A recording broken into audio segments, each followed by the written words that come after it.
नमस्कार, अपना उत्तराखंड देख रहे हैं आप सभी। आपके साथ मैं हूं जीनत सिद्दीकी। शुरुआत करते हैं खबरों की। हल्द्वानी में कालाडूंगी नैनीताल रोड पर प्रिया बैंड के पास एक कार गहरी खाई में गिर गई, जिससे कार सवार 5 युवक गंभीर रूप से जख्मी हो गए हैं। ये सभी युवक यूपी के मुरादाबाद के रहने वाले हैं।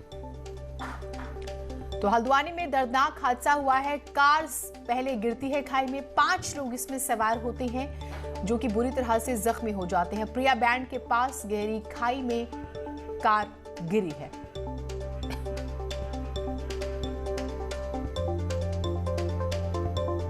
तो प्रिया बैंड के पास गहरी खाई में कार गिरी है। एक बार फिर से बड़ा हादसा हुआ है हल्द्वानी में, और यूपी के मुरादाबाद के रहने वाले थे ये सभी जो गाड़ी में सवार लोग थे।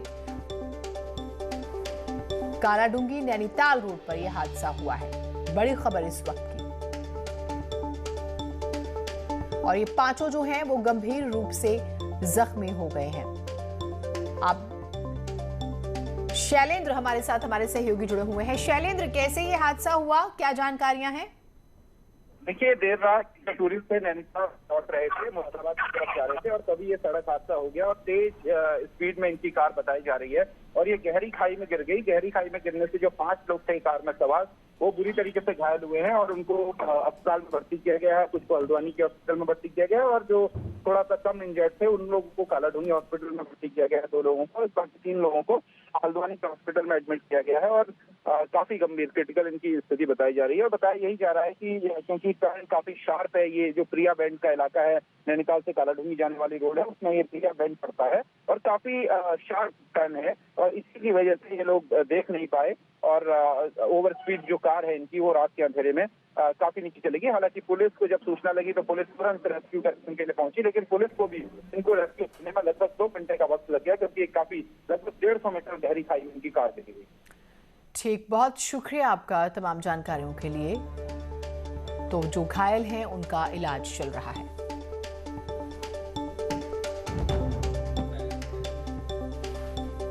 तो कार सवार 5 युवक गंभीर रूप से इस हादसे में जख्मी हुए हैं। रफ्तार एक बहुत बड़ी वजह रही है।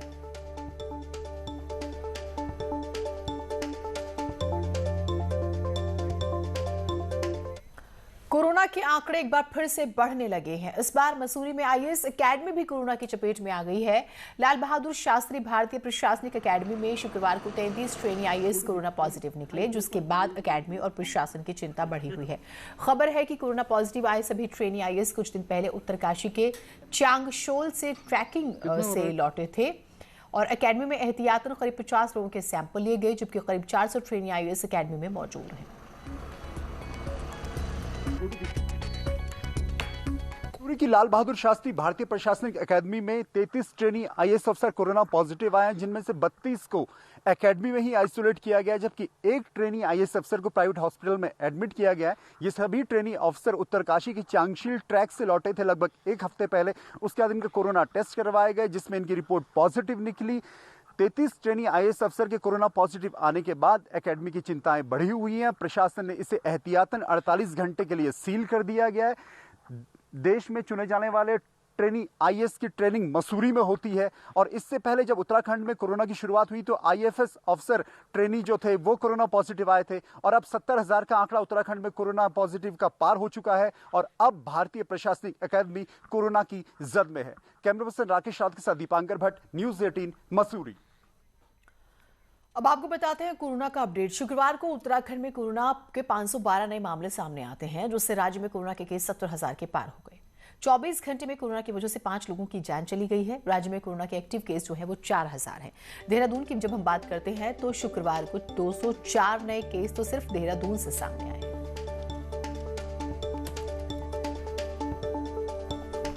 कोरोना के बढ़ते मामलों को देखते हुए उत्तराखंड बॉर्डर पर एक बार फिर से सख्ती बढ़ाई गई है। दिल्ली समेत दूसरे राज्यों में कोरोना के बढ़ते मामलों को देखते हुए उत्तराखंड के बॉर्डर पर चेकिंग तेज की गई है।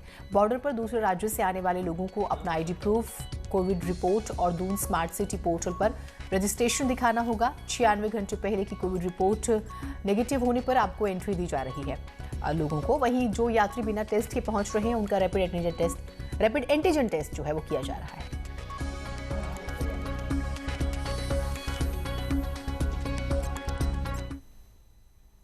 लव जिहाद पर राज्य के मुख्यमंत्री त्रिवेंद्र सिंह रावत सख्त हो गए हैं। उन्होंने कहा है कि यदि कोई छल प्रपंच करके शादी करता है तो कड़ी कार्रवाई की जाएगी। साथ ही नाम चिन्ह बदलकर शादी करने वालों पर कार्रवाई की जाएगी। सीएम ने कहा है कि राज्य में इसके लिए पहले से ही कानून बना हुआ है। राज्य सरकार ऐसे लोगों से सख्ती से निपटेगी। उत्तराखंड सरकार पहले ही धर्म स्वातंत्र्य विधेयक ला चुकी है और जो लोग छद्म तरीके से कई बार नाम बदल देते हैं, कई बार हाथों में या अपने गले में या तमाम तरह के चिन्ह बदल कर रहते हैं, प्रतीकात्मक चिन्ह बदल कर रहते हैं और एक तरह से छल करके और शादियां कर लेते हैं। उसके लिए ऑलरेडी हमारे यहाँ कानून बन चुका है, कुछ लोगों पर उसके अंतर्गत कार्रवाई भी हुई है और इसलिए कोई भी अगर इस तरह से छल प्रपंच करके और शादी करता है तो उसके लिए सजा का प्रावधान किया गया है। इस पर राज्य सरकार सख्ती से कदम उठाएगी। कुंभ को लेकर अखाड़ा परिषद की अध्यक्षता में आज एक महत्वपूर्ण बैठक होने जा रही है, जिसमें तमाम अखाड़ों से जुड़े संत कुंभ को लेकर तैयारियों और कोविड के मद्देनजर आगे की परिस्थितियों पर बातचीत करेंगे।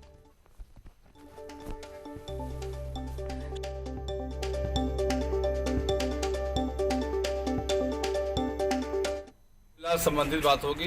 रोड, बिजली, पानी की व्यवस्थित होना चाहिए। अब समय नहीं है, काम तेजी से होना चाहिए और दिसंबर लास्ट तक सभी काम पूरे कर देना चाहिए। तो ऐसा संभावना है कि ये जो कुछ भी है बाकी ईश्वर के हाथ में है, कब वो क्या चाहते नहीं चाहते हैं। कोरोना हुआ तो सिर्फ मात्र मेला संकेतित होगा। पूर्व सीएम हरीश रावत सल्ट उपचुनाव में बीजेपी को वॉकओवर देने वाले अपने बयान से पलट गए हैं। उन्होंने रामनगर में न्यूज 18 से कहा है कि उन्होंने भावनाओं में बहकर ये बयान दिया था। चुनाव लड़ने का फैसला एआईसीसी को करना है। हरीश रावत ने कहा है कि उन्होंने स्वर्गीय सुरेंद्र सिंह जीना की स्वर्गीय पत्नी को बचपन में अपनी गोद में खिलाया है और जीना क्षेत्र की आवाज उठाने वाले राजनेता थे। उनका यूं चले जाना उन्हें अंदर तक झकझोर गया। इसी वजह से उन्होंने ये बयान दिया।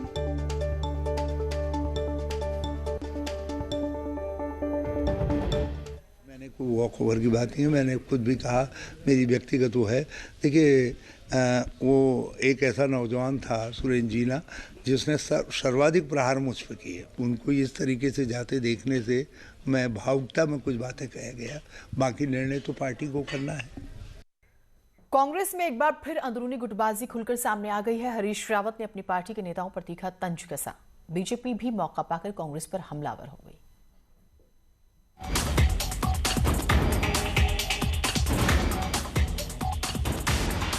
कांग्रेस की गुटबाजी किसी से छिपी नहीं है, लेकिन हाल फिलहाल कांग्रेसियों में एका नजर आ रहा था, लेकिन अचानक फिर कांग्रेस की सिर्फ टव्वल सड़क पर दिखने लगी है। पूर्व मुख्यमंत्री हरीश रावत ने अपनी ही पार्टी के नेताओं पर सीधा हमला कर दिया। हरीश रावत ने तंज कसते हुए कहा कि 2017 के चुनाव के हार के जिम्मेदार तो वही हैं, लेकिन अब चमोली के कांग्रेसियों ने नई खोज की है और वो ये है कि थराली उपचुनाव भी उनकी ही वजह से पार्टी हारी, उनकी ही जनसभा की वजह से हारी। अब हरदा के बयान के बाद बीजेपी हमलावर हो गई। बीजेपी का कहना है कि जब कांग्रेस हरीश रावत की वजह से हारी तो फिर ईवीएम को गलत क्यों बताया गया।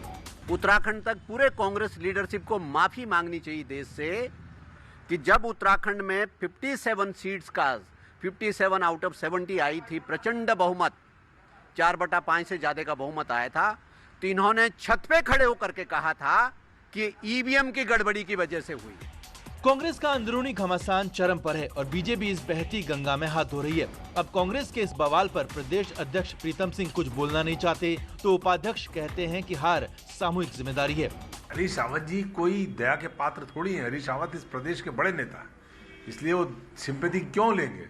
वो तो जुझारू व्यक्ति हैं, संघर्ष करने वाले व्यक्ति हैं, तो उन्होंने कभी हार नहीं मानी।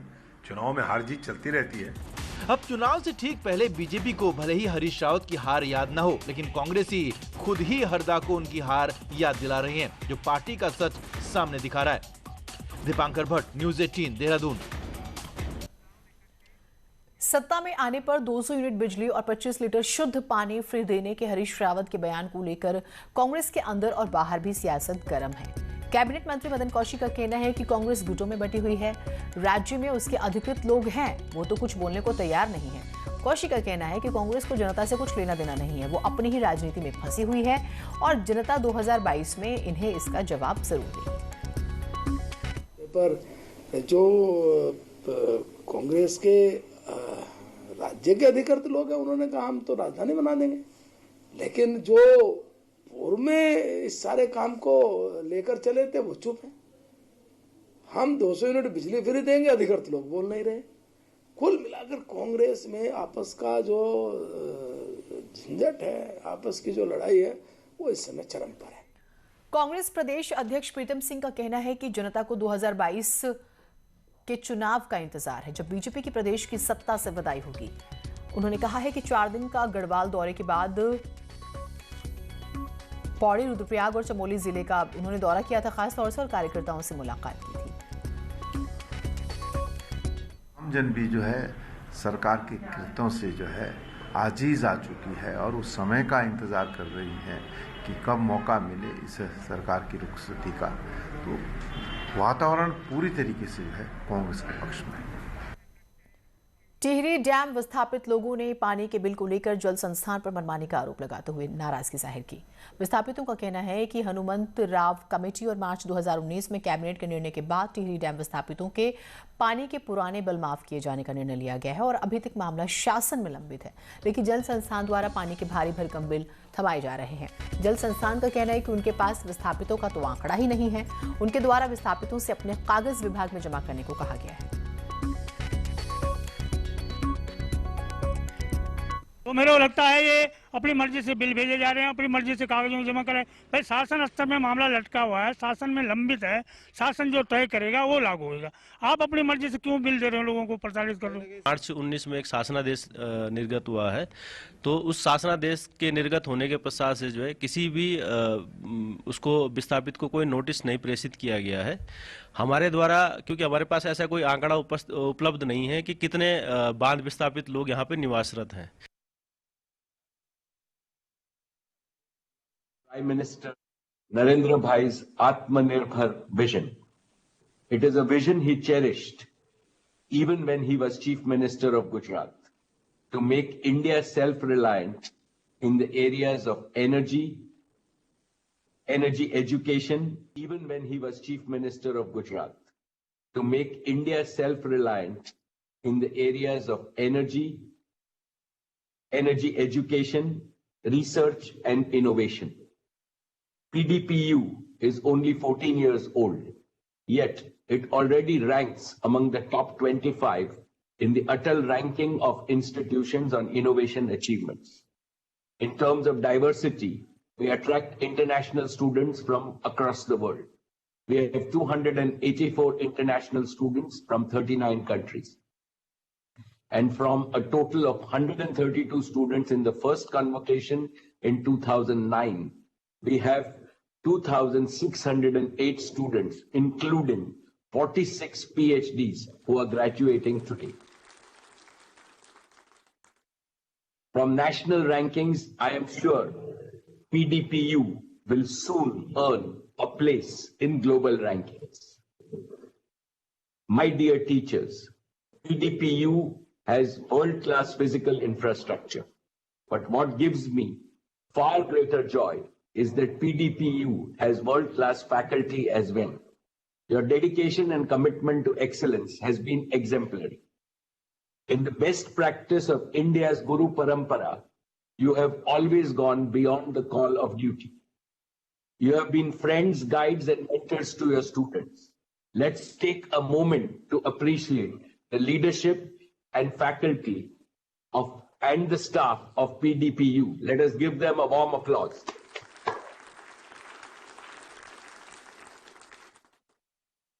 Friends, today I have special reason to applaud PDPU. The COVID-19 pandemic has cast a shadow on the academic lives and careers of students across the world. Precious hours of academic engagement, debate, and research have been lost in lockdowns. Yet, our own PDPU did exceptionally well even in these challenging times. The flame of teaching and learning at PDPU shone brightest even during the darkest days of the pandemic. Our faculty continued to present award-winning research papers in national and international conferences. Our students continue to enjoy co-curricular and extracurricular activities held digitally. These facts make me proud of our university, but my heart swelled with greater pride when I learned that PDPU had contributed to the nation's fight against COVID-19. Our teachers and students designed several medical equipment, including an ICU ventilator. I salute the leadership of PDPU for combining Gyan with Seva. This combination is the greatest badge of honor for any educational institution. Dear members of the PDPU community, our accomplishments so far have been a source of joy. However, we have to prepare ourselves to scale still higher summits of success. The future of energy is being shaped by unprecedented changes, and these changes are impacting the future of humanity, indeed, the very future of our planet. The most important question we face is this: can we produce growing amounts of energy we need to sustain our economies without harming the environment, without failing to fulfill our climate change obligations? We must be prepared to answer this question with a very confident yes. But by the middle of this century, the world will use twice as much energy as we use today. In the next 2 decades, India's own per capita energy needs will be more than twice as much as today. Therefore, India is required to simultaneously pursue 2 goals: to become an economic superpower and to become a green and clean energy superpower. To achieve these twin goals, we need disruptive solutions in renewables, low carbon and carbon recycled technologies. We need breakthrough in new energy sources such as green and blue hydrogen. We also need great innovations in energy storage, saving and utilization. As a person from the energy business, I can assure the students and faculty of PDPU that you are entering an exciting future. But what makes it even more exciting is the synergy between the energy revolution and the 4th industrial revolution. If we master this synergy, we will surely be able to make India one of the most prosperous nations in the world, an India that guarantees prosperity and well-being for all our 1.3 billion Indians. Honorable Chief Minister Shri Vijay Bhai Rupani ji, Gujarat is a trailblazer state. It has always shown the pioneer spirit. Today, the entire world acknowledges that a new Gujarat has paved the path for a new India. The visionary leadership of our Prime Minister Shri Narendra Modi ji that Gujarat received is now available to the nation. I must compliment you and your team for making vibrant Gujarat even more vibrant under the guidance of Shri Narendra Bhai and Shri Amit Bhai. Here is our solemn assurance to you today. PDPU will continue to make its unique contribution to enhancing the reputation of Gujarat and India in energy education and research. My dear young graduates, I see in you 2,608 future builders of a strong, proud, and vibrant India. My heartiest congratulations to you on your success. May all your dreams come true as you embark on a new journey in your life. However, always remember an important life lesson. Learning is a constant and never-ending process of exploration, discovery, and adventure. A true student never stops the pursuit of knowledge. Therefore, here is my message to you, and I am only repeating Mahatma Gandhi's wise words. Learn for life, learn through life, and learn throughout life. I have another message for you. When you step out of this beautiful campus, you will no doubt carry wonderful memories with you, but perhaps you will carry some concern, some uncertainty, some anxiety about the future. This is only natural. The COVID situation will likely accentuate your thoughts and feelings. Therefore, I would like to tell you with great emphasis today, venture out with supreme hope and confidence. The future is very bright for India, for you, and for all Indians. This is our ancient nation that has faced many adversities in the past and has emerged stronger each time. This is because resilience is in the very DNA of Indian people and Indian culture. In the post-COVID era, I clearly foresee explosive and exponential growth in the Indian economy. Within a couple of decades, India will be among the top 3 economies of the world. Growth will create unprecedented opportunities and possibilities for young and talented people like you. Indeed, most of these opportunities will be created by young entrepreneurs themselves. I see amongst you as creators of successful startups. The world is waiting for you. Step out and take the plunge. Fail if necessary, but in pursuit of your dreams. With passion, purpose, and persistent effort, your dreams will indeed come true. We at PDPU take pride in now calling you our alumni, our ambassadors. Make all of us at PDPU proud. Make your parents proud. Make India proud. Once again, my hearty congratulations to the class of 2019 and 2020. Good luck and God bless. Thank you. तो Pandit Deendayal petroleum university के दीक्षांत समारोह 8वां दीक्षांत समारोह था ये, जिसमें आपने मुकेश अंबानी जी को सुना। पीडीपीयू का दीक्षांत समारोह था ये, और प्रधानमंत्री के आत्मनिर्भर भारत ये जो पूरा कार्यक्रम है उस पे खास तौर से पीडीपीयू उतरा है। महामारी पर शानदार काम भी किया है। 284 अंतर्राष्ट्रीय स्टूडेंट्स छात्र भी हैं, और आत्मनिर्भर मिशन पर पीडीपीयू खरी उतरी है। इस यूनिवर्सिटी का वो जिक्र कर रहे थे, पंडित दीनदयाल पेट्रोलियम यूनिवर्सिटी। और आपने आईआरएल के सीएमडी मुकेश अंबानी को सुना, और बेहद ही महत्वपूर्ण बातें, और उन्होंने देखिए गुजरात मॉडल का जिक्र किया, प्रधानमंत्री नरेंद्र मोदी का जिक्र किया। सुधार जो प्रधानमंत्री ने किए उनका फायदा हुआ, और खास बात यह कि पीडीपीयू जो है वो आत्मनिर्भर मिशन जो है उस पर खरी उतरी है, जिसका वो जिक्र कर रहे थे। और स्पेशली इस पेंडेमिक पीरियड में पीडीपीयू ने बेहतरीन काम किया। पीएम के सुधारों से काफी फायदा हुआ है, और स्पेशली आत्मनिर्भर भारत मिशन जो है उस पे सबसे ज्यादा बेहतरीन काम पीडीपीयू ने किया। ये बात वो कह रहे थे। 8वां दीक्षांत समारोह था।